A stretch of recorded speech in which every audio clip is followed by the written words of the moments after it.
নামাজের সময় আকাশের দিকে তাকাতে আল্লাহর রাসূল কেন নিষেধ করেছেন? আল্লাহর রাসূল বলেন, নামাজের সময় তোমরা কখনোই আকাশের দিকে তাকাবে না। আকাশের বিশালতা অনেক। প্রিয় দর্শক, শুধু তাই নয়, আল্লাহর রাসূল সাল্লাল্লাহু আলাইহি সাল্লাম টয়লেটে থুতু ফেলতে নিষেধ করেছেন। বর্তমান বিজ্ঞান আল্লাহর রাসূলের জীবন ঘনিষ্ঠ প্রত্যেকটি উপদেশ নিয়ে বিস্তর গবেষণা করে খুঁজে পেয়েছে এক আশ্চর্য বৈজ্ঞানিক সত্য। প্রিয় দর্শক, প্রত্যেকটি কথাই একটি স্বাস্থ্যবিজ্ঞান, একটি মনোবিজ্ঞান, প্রত্যেকটি কথাই একটি দর্শন তথা ফিলোসফি। বর্তমান বিজ্ঞান রাসূল সাল্লাল্লাহু আলাইহি ওয়াসাল্লামের সুন্নতের ব্যাপারে বিস্তর গবেষণা করে তারা অনেক কিছু আবিষ্কার করেছে। প্রিয় দর্শক, রাসূল সাল্লাল্লাহু আলাইহি ওয়াসাল্লাম বলেছেন, তোমরা ফজরের নামাজের পরে ইশরাকের ওয়াক্ত পর্যন্ত কখনোই ঘুমাবে না, এবং আসর ও মাগরিবের মধ্যবর্তী সময় এবং মাগরিবের পরে এশার ওয়াক্ত পর্যন্ত এই মধ্যবর্তী সময়ে তোমরা ঘুমানো থেকে বিরত থাকবে। বর্তমান চিকিৎসা বিজ্ঞান গবেষণা শুরু করেছে যে আল্লাহ রাসূল এই বিশেষ সময়ে কেন ঘুমোতে নিষেধ করেছেন। বিজ্ঞান গবেষণা করে আবিষ্কার করেছে যে ফজর ও ইশরাকের মধ্যবর্তী সময়ে পৃথিবীর বায়ুমণ্ডলে অক্সিজেনের পরিমাণ খুবই কম থাকে। এ সময় ঘুমালে আমাদের শরীর ভারী হয়ে যায়, আমরা ধীরে ধীরে খিটখিটে মেজাজের অধিকারী মানুষ হয়ে পড়ি। আসর থেকে মাগরিব এবং মাগরিব থেকে এশার মধ্যবর্তী সময়েও কিন্তু বায়ুমণ্ডলে অক্সিজেন কম হতে থাকে। আর বিজ্ঞান দ্বারা প্রমাণিত যে স্বল্প অক্সিজেনের মধ্যে যদি মানুষ ঘুমায়, তাহলে এটা তার মানসিক এবং শারীরিক স্বাস্থ্যের জন্য মারাত্মক ক্ষতিকর। বিশেষ করে একজন মানুষের মানসিক অবস্থার অত্যন্ত অবনতি ঘটে। এ কারণে বিজ্ঞান গবেষণা করে দেখেছে আল্লাহর রাসূলের বলা নিষিদ্ধ প্রত্যেকটি সময়ে ঘুমালে আমাদের শরীরে অক্সিজেনের অভাব দেখা দেয় এবং আমরা 10টি বিভিন্ন রোগে আক্রান্ত হতে পারি। এই 10টি রোগের মধ্যে হাঁপানি রয়েছে। অতএব এই সময়টা আমাদের মোটেও ঘুমানো উচিত নয়। এই নিয়ম মেনে চললে আপনি সারা জীবন সুস্থ থাকবেন ইনশাআল্লাহ। রাসূল সাল্লাল্লাহু আলাইহি সাল্লাম আরও বলেছেন, দুর্গন্ধযুক্ত ও নোংরা লোকদের মাঝে কখনোই বসবে না। বিশেষ করে যাদের শরীর থেকে দুর্গন্ধ আসে। এমন কিছু মানুষ আছে যে সুগন্ধি ব্যবহার করার ব্যাপারে উদাসীন। সারাদিন শরীরে ঘামে গরমে দুর্গন্ধ ছড়ায়, আর সেই দুর্গন্ধ নিয়ে এসে বিভিন্ন মানুষের মধ্যখানে গিয়ে বসে থাকে। এটা ঠিক নয়। আল্লাহ রাসূল সাল্লাল্লাহু আলাইহি সাল্লাম দুর্গন্ধযুক্ত মানুষের সঙ্গ এড়িয়ে চলতে আদেশ দিয়েছেন। রাসূল সাল্লাল্লাহু আলাইহি সাল্লামের এই আদেশটিও প্রজ্ঞায় পরিপূর্ণ। কারণ কি জানেন? দুর্গন্ধ একজন মানুষকে বিষণ্ণ করে তোলে। অপরদিকে সুগন্ধি আমাদের মানসিক প্রশান্তি বৃদ্ধি করে। গবেষণায় দেখা যায়, যদি একজন মানুষ প্রতিদিন 10 মিনিট করে দুর্গন্ধযুক্ত এবং নোংরা লোকদের সাথে বসে থাকে, তাহলে 20 দিনের মধ্যে সে বিষণ্ণতার রোগে আক্রান্ত হবে, মানসিক রোগ হবে, এমনকি তার মানসিক রোগটা তাকে পাগল পর্যন্ত বানিয়ে ফেলতে পারে। মানুষের মন নেগেটিভিটি দিয়ে ভরে যাবে।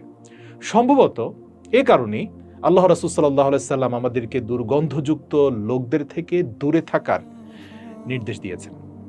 রাসূল সাল্লাল্লাহু আলাইহি সাল্লাম বলেছেন, যারা ঘুমানোর আগে খারাপ ও বাজে কথাবার্তা বলে তাদের সাথে কখনোই ঘুমাবে না। এই আদেশটিও অত্যন্ত বৈজ্ঞানিক। বর্তমানে বিজ্ঞান আবিষ্কার করেছে যে ঘুমানোর আগে আমাদের শেষ কথোপকথন ঘুমের মধ্যে আমাদের স্বপ্নের উপাদান হয়ে থাকে। এখন ঘুমানোর আগে যদি আপনি দুনিয়ার গীবত শিকায়াত করতে থাকেন, ভাই বোন প্রতিবেশী নিকট আত্মীয়দের নিয়ে সকল বাজে মন্তব্য করতে থাকেন অথবা অশালীন কথোপকথন করতে থাকেন, তাহলে কি করে আশা করবেন যে আপনি স্বপ্নে কোনো ভালো জিনিস দেখবেন বা আপনি একটি ভালো স্বপ্ন দেখবেন, বা আপনার ঘুমটা একদম গভীর হবে, নিরবিচ্ছিন্ন হবে? এই যে ঘুমের আগে আমরা যা কিছু বলি, এগুলোই কিন্তু স্বপ্ন হিসাবে আমাদের পরবর্তী দিনের মুড এবং মেজাজকে নির্ধারণ করে। ঘুমানোর আগে খারাপ ও বাজে কথাবার্তা শুনে কখনোই ঘুমাবেন না। এরপরে আসুন, বাম হাতে খেতে কিন্তু আল্লাহ রাসূল নিষেধ করেছেন। এই আদেশটিও একটি বিজ্ঞানসম্মত আদেশ। আমাদের মস্তিষ্কের ডান এবং বাম অংশ আমাদের ইতিবাচক এবং নেতিবাচক চিন্তা নিয়ন্ত্রণ করে। তার মানে আমরা যখন আমাদের ডান হাত দিয়ে খাই, তখন আমাদের চিন্তা ভাবনা ইতিবাচক হয়ে যায়। আর যখন আমরা আমাদের শরীরকে বাম হাতে খাওয়াই, তখন আমাদের নেতিবাচক চিন্তা আরও শক্তিশালী হয়। আপনি প্রায় দেখবেন যে যেসব লোকেরা তাদের বাম হাতে খায় তাদের চিন্তা ভাবনা নেতিবাচক হয়। আপনি দেখতে পাবেন যে এরা সর্বদা সন্দেহপ্রবণ হয়, এরা শুধু অন্যের বিরুদ্ধে অভিযোগ করে, অন্যের গীবত করে বেড়ায় এবং এদেরকে সর্বদা অন্যের ক্ষতি করতেই দেখা যায়। রাসূল সাল্লাল্লাহু আলাইহি সাল্লাম আরও বলেছেন, মুখ থেকে খাবার বের করে কখনো সেই খাবার খাবে না। আল্লাহু আকবার। আমি জানি এটা অধিকাংশ মানুষই খান না, কিন্তু কেউ যদি খেয়ে থাকেন আজ থেকে কখনোই খাবেন না। অন্যের মুখের খাবারের কথা বলছি না, আপনার নিজের মুখে লোকমা তুলে যে খাবারটা খেয়েছেন, ধরেন মুখে কোনো পাথর পড়লো বা কাঁটা বিঁধলো, এজন্য মুখ থেকে খাবারটা আবার আপনি ফেলে দিলেন বা হাতে নিয়ে আসলেন, পুনরায় সেই খাবার দ্বিতীয়বার পরিশুদ্ধ করেও খেতে যাবেন না। আল্লাহর রাসূলের নিষেধ আছে। এবার আসুন বিজ্ঞান গবেষণা করে এর ভিতরে কি ব্যাখ্যা খুঁজে পেয়েছে। বিজ্ঞান গবেষণা করে দেখেছে যে আমাদের মুখে 10 কোটি থেকে নিয়ে 1 বিলিয়ন পর্যন্ত বিষাক্ত ব্যাকটেরিয়া থাকে। এই ব্যাকটেরিয়াগুলো মারাত্মক জীবাণুতে পরিণত হয়। এই জীবাণুগুলো আমাদের খাবারের সাথে মিশে যায় ঠিক তখনই যখন আমরা মুখের ভেতরের খাবারের লোকমাটা ছেড়ে দিয়ে হাত সরিয়ে নিয়ে আসি। মানে খাবারটা যখন মুখের ভেতরে চলে যায়, সাথে সাথে খাবারে এই 1 বিলিয়ন ব্যাকটেরিয়া মিশে যায়। এবং এই খাবারটি যদি ওই ব্যাকটেরিয়া সহ আমাদের পাকস্থলীতে চলে যায়, তাহলে কিন্তু আপনার কোনো ক্ষতি নেই। ওই সব প্রসেস আল্লাহ পাকই করে দিয়েছেন, অর্থাৎ ওই ব্যাকটেরিয়াগুলো ওখানে থাকার প্রয়োজন আছে এবং ওগুলো সহ পাকস্থলীতে যাওয়ারও প্রয়োজন আছে। এতে পাচক রস এই জীবাণুগুলোকে মেরে ফেলে এবং তারা ধ্বংস হয়ে যায়, এবং এই প্রক্রিয়ায় কিন্তু আপনার খাবারের যে নিউট্রিশন সেটা আপনার বডিতে ছড়িয়ে পড়ে। এখন সমস্যা কোথায় জানেন? কোনোভাবে যদি মুখ থেকে আপনি খাবারটাকে বের করেন, তখন একটা ভয়ঙ্কর ঘটনা ঘটে। আপনার মুখের ভেতরে প্রবেশ করার পরে যে ব্যাকটেরিয়াগুলো মিশে গিয়েছে, মুখ থেকে খাবারটা বের করার পরে বাইরের অক্সিজেনের সাথে ওই খাবারের ব্যাকটেরিয়া মিশে মুহূর্তের মধ্যে 1 বিলিয়ন থেকে কয়েক ট্রিলিয়ন জীবাণুতে পরিণত হয়ে যায় সেই খাবার। অতঃপর ওই খাবার যদি মুখের ভেতরে নিয়ে যান, তাহলে সেই খাবার আপনার পাকস্থলী হজম করতে পারবে না, শরীরে ফুড পয়জনিং হবে এবং আপনি মারাত্মক অসুস্থ হয়ে যাবেন। আল্লাহু আকবার। এবং এই বিষ আমাদের পুরো ডাইজেস্টিভ সিস্টেমকে ধ্বংস করে দেয়। আপনি কখনো এমন কোনো মানুষকে সুস্থ সবল দেখবেন না যাদের মুখ থেকে খাবার বের করে খাওয়ার অভ্যেস আছে। নবী করিম সাল্লাল্লাহু আলাইহি সাল্লাম আমাদেরকে বলেছেন, মজার ছলে হোক অথবা প্রয়োজনে হোক, কখনো হাতের আঙ্গুলগুলো ফাটাতে যাবে না।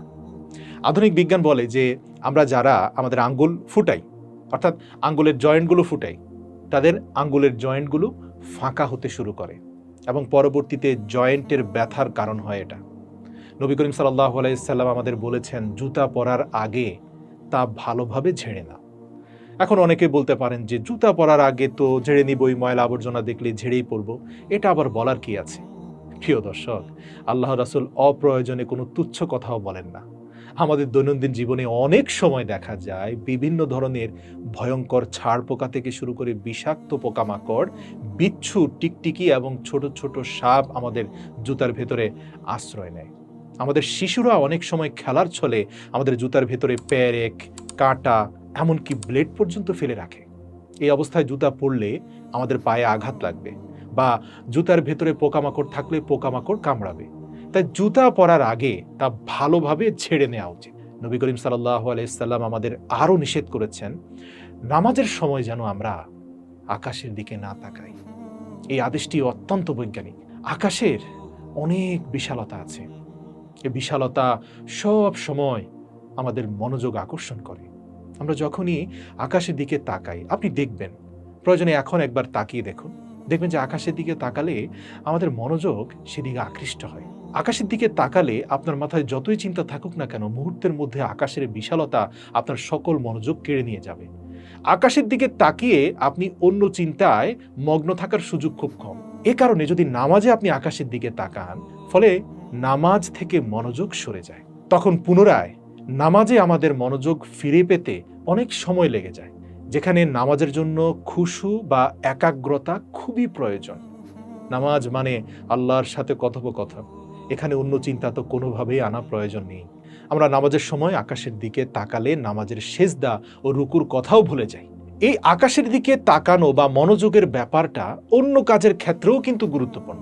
এই যেমন ধরুন, যদি কোনো লেখক লেখালেখির সময় অথবা কোনো চিত্রশিল্পী গুরুত্বপূর্ণ ছবি আঁকার সময়, অথবা কোনো সুরকার তার সুর তৈরি করার সময় তারা আকাশের দিকে তাকায়, তখন তাদের মনোযোগ বিচ্ছিন্ন হয়ে যায়। ফলে তারা তাদের কাজ ভালোভাবে সম্পূর্ণ করতে পারে না। সম্ভবত এ কারণেই বিশ্বের বেশিরভাগ সৃজনশীল কাজ বন্ধ ঘরের ভেতরেই সম্পন্ন হয়েছিল। এবং নবী রাসূলেরা, এমনকি আল্লাহর ওলি এবং বুজুর্গরাও সবসময় কোনো বন্ধ জায়গায় আল্লাহর ধ্যানে মগ্ন থেকেছেন। এই যেমন ধরুন, আল্লাহর রাসূল নবুয়াতের পূর্বে পাহাড়ের উপরে খোলা আকাশের নিচে আল্লাহর ধ্যান করেননি। মনোযোগ নষ্ট হবে বলে তিনি পাহাড়ের উপরে কোনো একটা গুহার ভিতরে, আমরা ইতিহাস থেকে জানি হেরা গুহার ভিতরে থেকে আল্লাহর ধ্যান করেছেন। নির্জনে গিয়েছেন ঠিকই, কিন্তু সরাসরি আকাশের দিকে তাকিয়ে করেননি। রাসূল সাল্লাল্লাহু আলাইহি সাল্লাম আরও বলেছেন যে টয়লেটে, বিশেষ করে কমোডে কখনোই থুতু ফেলবে না। এই আদেশের মধ্যে দুটি হিকমত লুকিয়ে রয়েছে। আল্লাহু আকবার। প্রথমত, টয়লেটে থুতু ফেলার কারণে পরবর্তীতে টয়লেটে আসা লোকজনের সমস্যা হয়, এটা তো কমন সেন্সের ব্যাপার। দ্বিতীয়ত, টয়লেটের ভেতরে লক্ষাধিক ব্যাকটেরিয়া ও জীবাণু থাকে। আমরা যখন থুতু ফেলার জন্য আমাদের মুখ খুলি, তখন বাতাসে উড়ে বেড়ানো ব্যাকটেরিয়া ও জীবাণু আমাদের মুখের ভিতরে প্রবেশ করে এবং তা আমাদের লালা অর্থাৎ থুতুর সাথে মিশে যায়। এগুলো পরবর্তীতে কিন্তু আমাদের পাকস্থলী বা ফুসফুসে গিয়ে পৌঁছায় এবং তারপর আমরা অসুস্থ হয়ে যাই। বিজ্ঞান গবেষণা করে দেখেছে যে আমাদের